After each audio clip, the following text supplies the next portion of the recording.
This is not a time to get disillusioned. This is a time to be still and really think out what you want to do for the next 3, 5, or 10 years.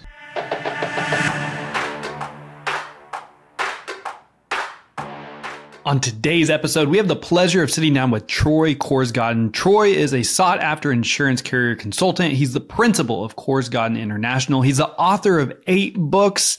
The list goes on and on. In today's episode, we talk about the radical transformation that's currently going on in the industry and what you, the agent, can do to make sure you're setting yourself up for success, not just now, but for the marathon, for the next 20 to 30 years, in getting back to what matters most with the customer. With that being said, let's start the show.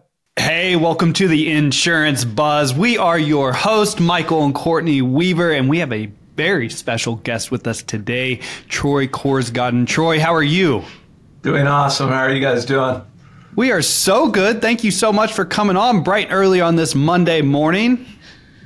I'm excited. It's going to be fun. It is going to be fun. And I'm glad that you got his last name pronounced correctly. I am too. I don't like restarting episodes. Right to the T. Right to the T. I'm impressed. Oh, shoot. All right. Let's get into this. I want to tackle the radical transformation going on in the insurance industry currently, Troy. What do you think agents need to be doing today to make sure they're setting themselves up for success over the next 5 to 10 years with what's currently going on in the industry? Yeah, such a great question. The radical transformation's been going on a couple of years, but now it's in our face, right? There's been an inflection point. And we all know it, right? And whether it's rate action going on, and there's just a lot of disruption with everybody, by the way. And in my career, this is the first time I've seen it. I think the first thing that agencies need to do is really just stop, be still, and think about a new business model, because the old model just won't work anymore. So when you say new business model, let's dive into that a little bit. What do you mean by that? Yeah, so for the last 10 years, maybe a little longer, the insurance carriers have been asking agencies to do what I call transactional selling. Here's your coverage, here's your price, do you want it? Here's your coverage, here's your price, do you want it? And then all of the carriers saw that it's a numbers game, and it is. If they did it enough times, they made sales, and it's just a proven fact. However, that's great in a macro sense, but not in a micro sense when you look at agency economics. So from a carrier standpoint, it was all great until just recently. Now we've hit a brick wall, and the transactional selling will not win the day in the marathon. And we're in a marathon, we're not in a sprint anymore. So agencies need to stop and think about, how does the transaction fit in? Because you need to put the customer first in everything you do. And customers don't need a transaction. They need service, they need advice, and then they need a solution. That's where the transaction comes in. So we need to flip things upside down if we're going to win the day in the future. Troy, I am so glad you're talking about this, because this is exactly, we talk about transformational selling versus transactional selling, because I think transactional selling is trash. Sure, companies did benefit from, but agency owners right now are going through some major struggles because they're right in business, but it's right out the door the next day. And that is not how you run a successful agency for, as you said, for the marathon. Yeah, and then when you also look at just the facts now, because of what's going on in the economy, supply chains, because of capacity issues, availability of insurance, now agencies around the United States and North America, they're really struggling just to do a transaction, even if they want to, because now the brakes are on, right? And so it's a great time. This is not a time to get disillusioned. This is a time to be still and really think out what you want to do for the next 3, 5, or 10 years. What a great opportunity we have to retool our agency's business model.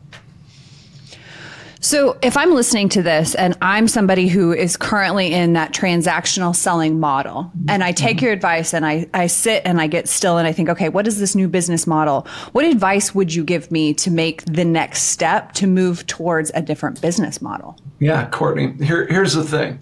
The transaction is always going to be there. It's just that we put it last. The first thing we need to do is deepen the relationship with the client, the customer, or the prospective customer. With that in mind, once you've established a relationship and you deepen that relationship, people buy from people they know and trust. And so the first thing you need to do is set up all your systems and your processes not to be around price. If you make price the issue, if you live by price, you will Die by price, baby. Die by price. It's a fact, right? If I pause long enough with any group, even outside of the United States, they'll respond back in English. You'll die by price. It's a fact. We all know it. Yet for the last 10 years, Courtney, we've been setting everything up around price. So, Courtney, the answer to your question is change your systems and your processes. Okay. So when it comes to changing your systems and your processes, and right now with what's going on with our current rate environment, I'm a big believer that agents need to be doing exactly what you're talking about, doubling down on retention, doubling down on customer service, building those relationships. So what are the first one or two things you would say you should be doing immediately to change? Like what processes should agents, like we need to tackle this right now? What would you recommend? Here's the easiest one, Michael. Get a review program that is sustainable. Yep. Now, everybody knows that the review program is important. Everybody knows. Yet, less than 10% of the people do it. Now, I'm talking about consistent reviews. Michael, a review isn't when I come into your office and I go, hey, Michael, you want to explain to me why my insurance went up $25? You want to explain that to me, buddy? And then you respond and you go, hey, man, I think it's time for a review. That is not a review. That is apologizing for your rate. It's an exercise you go through for half an hour or an hour apologizing. Never apologize for your rate. Everybody's in the same ballgame now. Everybody. This is the best time to work on your process. We believe that over 70% of the people will come in to see you to do a review. They come in to see their dentist to get their teeth cleaned. Because the worst time to try to figure out if your teeth are okay is when you have a cavity, or when you need a tooth pulled, or when you have a crack in your tooth. We do preventative medicine. So the same principle applies when you're doing reviews. You need to meet with people consistently every year. That means the process has to be thought out, and it can't be done around the renewal. When it's done around the renewal, all they want to talk about is the rate. And if you live by price, you will die by price. That's right. So it's really simple, Michael. The first process is a robust review program. And I can go into more detail if you want me to, because it applies to prospective clients also. Yeah, I want you to break that down more, because I also want to know if it translates virtually. Yep, that's where I was going. So it does, but I'm gonna give you the answer, and then I'm gonna come back to the virtual. Make sure that I do it, Courtney. Okay. Over my shoulder is Net Gain Growth. It's a very simple book. It just came out. It's the scripts, the processes, and in there is literally a roadmap to setting up your review. We don't bring them in by their renewal. We bring them in by the alphabet. If your name is Anderson or Brown, you get a call every January, and we give it our all to get you in. If your name starts with C or D, your last name, you're going to come in February, and we're going to give it our all. We're not going to get in 100%. We're going to get in as many as 70%, but today, less than 10% of the people are calling. So if I've got a book with 1,200 households, I'm getting in 120 people. That puts everybody else at risk, everybody else at play. No wonder our retention is not good, because we're using this method, and this method doesn't work. Okay? So you need to do it by the alphabet, and if you do that, you get a consistent call, and every year they get an offer to come in. But again, Courtney, they're not all going to come in. Now, let me answer the virtual question. I love virtual. I was doing virtual before it was virtual. It was called telepresence. I'm old. Okay? Carriers would spend $1 million per studio so they could talk to each other around the US, around the world, and they called it telepresence. It was very expensive. Today, virtual's easy, but don't default to virtual. People buy from people they know and trust. They go in to see their lawyer. They go in to see their dentist. They go in to see their doctor. They go in to see their CPA. But I take a cue from my dentist or my doctor. I mean, my doctor, Dr. Tommy's an awesome guy. I go in once a year to do a physical. He looks me over, tells me what I need to be thinking about for my health. And then throughout the year, I use telemedicine. It's virtual, okay? But if I got something serious, I'm not using telemedicine. I'm coming in. But the review needs to be done in person. Why? Because you're competing against people that have millions of dollars that can do virtual better than you. So block out the competition by being personal. Now, if it's the only way they're going to meet with you, of course, okay? But don't default, because most people want to come in. And what do you think about phone appointments, Troy? Yeah, I think about them. Look, the phone is a useful tool. I was using the phone. I get up early in the morning and I use the phone, right? Sometimes people don't want to see you early in the morning, and I'm an early riser, right? So it's a useful tool. But again, I don't default to the phone. I'm not going to do a review over the phone, because here's what I learned a long time ago. Insurance is just too graphic to do over the phone. Yeah. Now, I don't know what that means, but I will tell you this. I believe it. I believe it because they can't see it. Yeah. And we're selling something, we got to get them to see it, right? It's invisible. And so maybe it's me drawing up on a whiteboard. Maybe it's me showing them a presentation slide. Maybe it's something, but I'm going to connect with them deeper if I'm in person. So the phone is the last thing. Now, email, it's a great approach, but I don't discuss insurance through email. I just am never going to do that. I don't discuss it with text, but I love text. You know this. I'll text you. I'll text you from the plane. But if we got something serious to talk about, Michael and Courtney, I'm not going to do it over the phone. I'm not going to do it in text. I want to look you in the eye. It's better belly to belly, then virtual, then phone. But I give it my all. You're going to hear this from me. I give it my all, because the losers, they just default. Yep. I'm not a loser. I'm going to give it my all. Amen. You're preaching to the choir right now, baby. I love this. I feel like we need to have you on every month. This is so good. And in person. My gosh, we got to do it on the plane. Is coming out, which means I'm excited. All right, Troy. So, and I love that you're tackling this, because the one thing everyone always wants is referrals. Mm-hmm. They want higher retention. They want better quality customers, but we're not meeting with the customers. No, what did you say, 10%? Less than 10% offer a real review. Now, let me explain what a real review is, where you don't sell, okay? Most agencies offer you a review because they look at you as a victim, and they can sell you some life insurance, or they can sell you some business insurance. Hey, look, man, I bought insurance from you. I want you to tell me what I've got. I want you to tell me about the other policies I don't carry with you. I don't need a quote. I just want to know how homeowners works if I only have my auto. I want to hear about life, but I don't want a life presentation. I don't want you selling to me. I want to hear about business insurance and what other business owners are thinking about. But my job as your professional is to give you the information and gather information, so the next time you think of buying something, you think of me first. I become the gateway for all your thoughts on insurance and financial services.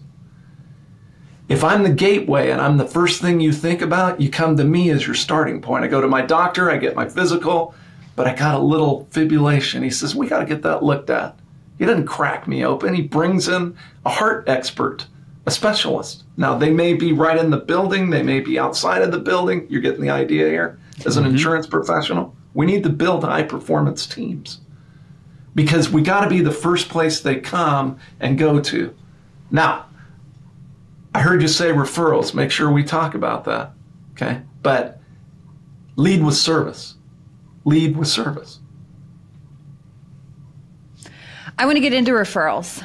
Okay. And I want to know what you're seeing that actually isn't working well. Like, okay. I think we've gone into what we like and what we're seeing is working, but where are you seeing it just bomb across the field when it comes to referrals?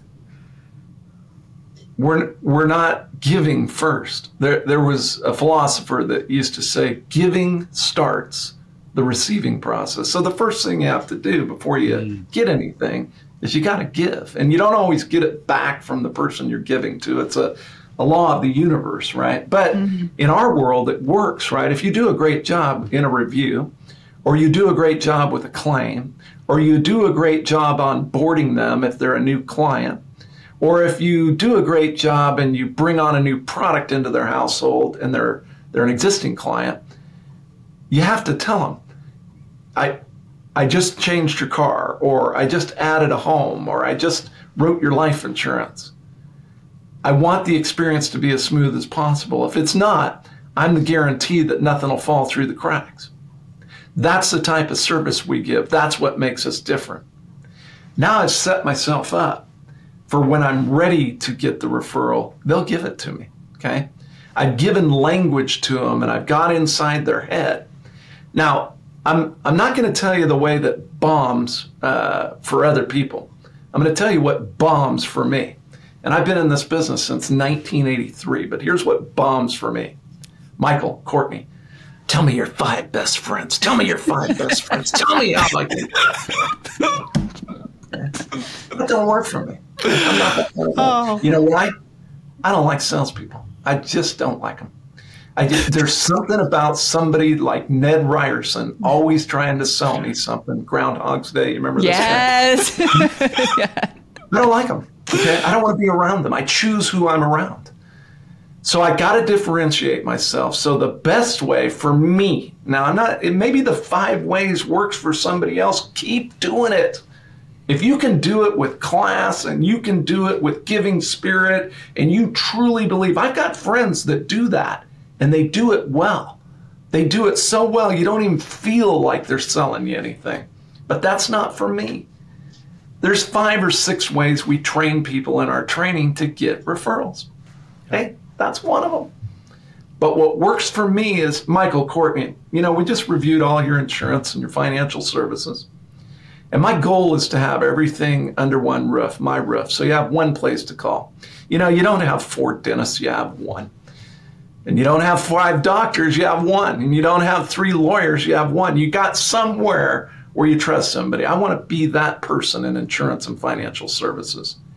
With that in mind, one of the services that makes us different is we like to know who we can talk to if something ever happens to you. Not about your insurance, but if something goes wrong in your life, they feel comfortable to call me, and I feel comfortable to ask if everything's okay. We'll never talk about your insurance or financial services. Michael, Courtney, tell me who you trust the most outside of your house that I can talk to. We've been able to help families like yours in situations where there's a problem and we're alerted. It helps us to help you. That's a very valuable service, wouldn't you say? So they give me a name, they give me a number, and it's scripted, by the way. Ad libs are for amateurs. Script everything. So there's a script to call the person, and I show it to them. I say, hey, we're going to call your friend up, and we're not going to try to sell them anything. We just want to introduce ourselves, let them know that we're your insurance and financial services professional. We don't talk about other people's insurance, but because you're so close, if something ever happens, like a car accident, God forbid, or a home problem, we want to be alerted. So will you please write my name and number down? My name's Troy Korsgaden, Korsgaden. My phone number is, give them my phone number. And now I've made a connection with somebody. I'm going to touch them the same way I'm going to touch Michael and Courtney. I'm going to touch you guys 7 times a year. 7 times a year. No less, but probably more. I'm going to be top of mind in insurance and financial services because I got a system a process to connect with you guys all year long. And you can be one of 1,200, you can be one of 3,600, you could be one of 10,000, and the system and the process goes on every day, and I don't have to push the button. Now I got a referral. If I do 4 reviews a day, I got 4 new referrals every day, okay? And that's the goal, a minimum of 4 reviews, minimum, every day. If I got a big agency, it's way more than that. Okay. That's so good. That's the emergency contact. We used to use that one in agency too. That's a really, really good one. And I'm with you on the the one thing that you forgot on the 5 is, hey, and also I'll give you the $25 Outback Steakhouse gift card. That's not my thing either. And a lot of agencies do it, but I always go back to quality versus quantity. Like, are the leads that are coming in any good? I mean, I don't know. So we're laughing. If it works for you, keep doing it. If it works, it just never worked. There are 3 people on a call that it has never worked. So I do want to get into the ad lib thing real fast, just because, I mean, me and you both are in this. So scripts are fantastic, but you got to do more than just the script. I mean, you with me on that? Like, and I'd love to hear your opinion on that, because I'm also a believer that everything needs to be scripted, but at the same time, you can't sound like a freaking robot just reading a script. So if somebody's struggling with that, what would you say? And it could be a lot of mindset issues from fear of rejection, but if somebody is having a hard time with the connection over the phone to someone, and they're reading their script, but they sound like a robot, what would be some tips you would recommend or give them right now? The first thing is, if you give someone enough reasons, they'll do anything. So if I give you guys enough reasons to extend this podcast for 2 hours, you're going to do it. If I give you enough reasons to come visit me here in Visalia, California, you're going to do it. If I give you enough reasons to quit drinking coffee, you'll quit drinking coffee. If I give you enough reasons to drink more water, you'll drink more water, okay? It's all about the reasons. So the script is not the magic pill. The pill is understanding the reasons. So let's go back to the review, because we could be talking about new business auto, new business home, new business life. I'm going to go to the review because it's the cornerstone of all success long term. Okay. I got to have enough reasons for somebody to come in, because the first thing they're going to do is tell me they're busy. And they are. So I'm going to put that in the script. Hey, Michael, Courtney, I know you're busy. I want to work around your schedule, but it's time for you to come in and do your annual review. We're not going to bring you in here today to try to sell you anything. What we want to do is make sure that you're not undercovered or overcovered. And we want to make sure you're getting all the discounts you deserve. While you're in, we're going to go over your current coverages, tell you what other people are thinking about their insurance program, and then we're going to get you in and out of here in less than a half an hour. I know you're busy. Do you want to come in this week, or would next week be better for you?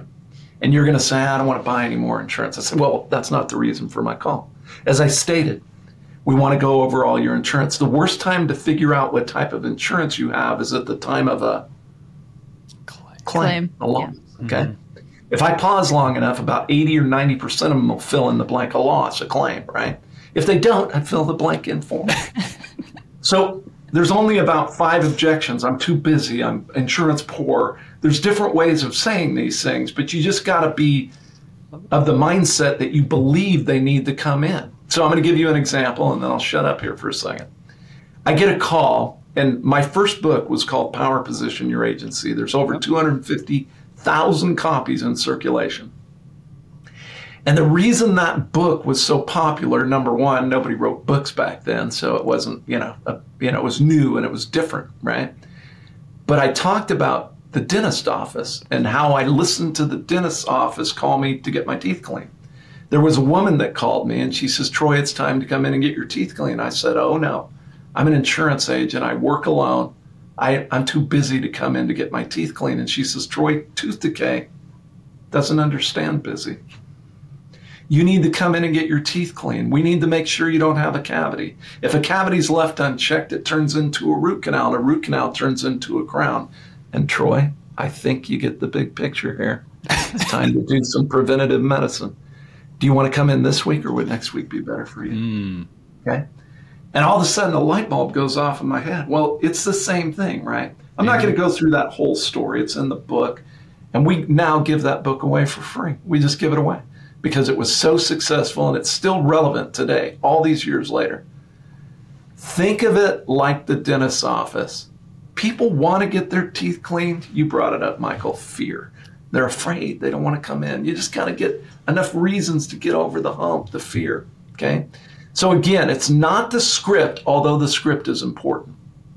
It's the reasons. That's the power that gets them in, and your belief that they need to come in. And I believe everybody should be doing a review. Everybody. Doesn't matter how big or small your program is. You're paying a lot of money for it, so you should come in and make sure you know what you got. Yep. Quit spending time looking to save $20. Make sure you're covered right. Amen. Oh, man. We're going to take a hard left if you guys are okay with it. We're going to talk about technology. One of my favorite things to talk about. So you have talked a lot about like specialist and agency, customer service. I want to know what your thoughts are now with the emergence of all of AI, ChatGPT, technology, when it comes to the customer service position and our agency. What do you see happening? So let's just talk technology in general. And if you want to go deep on AI, I will. Look, my consulting practice is with carriers. I work with agents because carriers want me to. I relate to agencies, whether they're exclusive brokers, whether they're call centers. I work with a lot of call centers. I work with advisors and their teams. But technology is one of the biggest enablers. So I work with big technology companies and I work with carriers to get adoption, number one, because most carriers spend a lot of money on their technology and then nobody uses it the right way, right? So that's a big area of my practice. The other one is just getting the right technology for the right distribution. So the goal, Courtney and Michael, is to get a seamless distribution ecosystem. Is digital important? Of course. Millions of dollars in time has been spent on digital. But it's not going to, nor was it ever going to, replace advisors. It can't. It won't do it. Will there be a lot of customer self-service? And I think this is what you're driving to, Courtney. And the answer is yes. There'll be underwriters that used to have a hand on everything that don't need to. That's been coming for a long time. AI is going to speed it up. People don't need you to type them a ID card for their car, you know. AI could be doing that, not just, digital, right? It can all be thought out. So it's bigger than just AI. It's blockchain, right? For security purposes, blockchain for speed, blockchain to lock everything down and everybody's singing from the same song sheet. So I love AI. I've loved it. It's just in our face now. I love digital. I was working on digital programs 15 years ago, right? And they're all coming to the forefront here because in the end, it's all about the client. The client will choose when they buy, what they buy, how they buy, who they buy it from. And they'll do it when it's the easiest for them, a seamless distribution ecosystem. So if I'm an agent advisor and I'm fighting digital, I'm making a huge mistake. If I'm fighting AI to help me anticipate some of the customer's needs, the client's needs, I'm making a big mistake. It's not us against them. It's where do I fit into the big change that's going on, the inflection point here. Where do I fit in? And if you keep focused on the client, how does this affect the client? And that's how I think of everything. How does this affect the client? Then everything will be okay. It doesn't mean it's going to be perfect, and it can be a bumpy ride. And it will be, by the way. But if we focus on the client and the seamless distribution ecosystem, it'll all work out. You said it's going to be a bumpy ride. Can you elaborate on that a little bit? Well, look, let's use bots as an example, right? I fly a lot, you know that. And things get screwed up. The internet gets screwed up on the plane. Every flight, okay? Sure. And the flights are late every week, okay? And I want to talk to somebody, but they send me to a bot, okay? I can break a bot in 5 seconds. I can break it, okay? Does that mean we don't need bots? No, we need bots. Does that mean we don't need a call center? Of course we need a call center. Does that mean we don't need AI? No. But we just got to relax. There's no perfect CRM. I work with all of the greats, okay? Some of them very closely. And I know some that are better than others. But the best CRM is the one you use. Amen. Okay? If you don't put a note in there, it didn't happen, right? I believe in mobile first technology. That's where we're moving, okay? Up till now, everybody created a platform and then mobile got attached to it. Flip it upside down, just like you flip upside down the agency model. Yep. So it's going to be clunky, and that's okay, because right when the technology gets it to where you want, now they're doing holograms. I talk about it in this book right here, Discussion Partner. Holograms are coming, okay? You won't be asking if it's okay to text. Courtney and Michael, you go, is it okay to come into your living room? Is it okay to come into your business? Yep. I'm going to just vapor up like Captain Kirk. It's going to happen. Okay? You know it's going to happen. Oh, right? yeah. Yeah. Oh, yeah. Oh, yeah. Yeah. So, look, everything is always clunky when it first comes out. Our job is to make it seamless. Our job is to make sure that it all works, and if something goes wrong, we're the ones there to fix it, because I can break a bot, I can break the digital, I can break the call center, I can break them all. That's what we do. We're the guarantee. We're in their local community to hold their hand through the maze of madness. Things don't always go right. No, I love that. So, Troy, before we wrap this up, I have one additional question for you. So, Sure. Where do you go to find out trends that are going on in the industry, keep up with news? What are some of your go-tos? So I'm on one right now, okay? You asked me to come onto your show, and I'm very happy to be here, right? I could have my own podcast. I come to you. You've got a following. And so you're inquisitive, both of you. You're interested in knowing what your listeners want to know. So I think podcasts are the best place right now, and growing.